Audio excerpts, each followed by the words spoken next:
আমি এখন ঈমান আনছি। আমি সেই আল্লাহর উপর ঈমান আনছি, যার উপর বনি ইসরাঈল ঈমান এনেছে।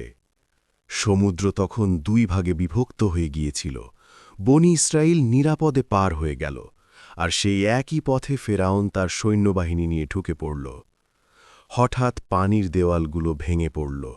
ফেরাউন লোহার বর্ম পরে ভারী পাথরের মতো ডুবে যেতে লাগল। ডুবে যাওয়ার সময় সে চিৎকার করে বলল, আমি এখন ঈমান আনছি সেই একই খোদার উপর, যার উপর বনি ইসরাঈল ঈমান এনেছে।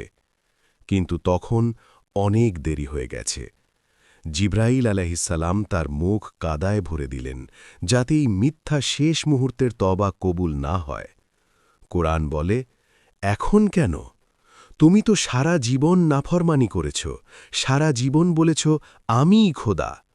শেষ মুহূর্তে এসে আমি মানছি বললেও মৃত্যুর দরজায় করা তওবা কোনো কাজে আসে না।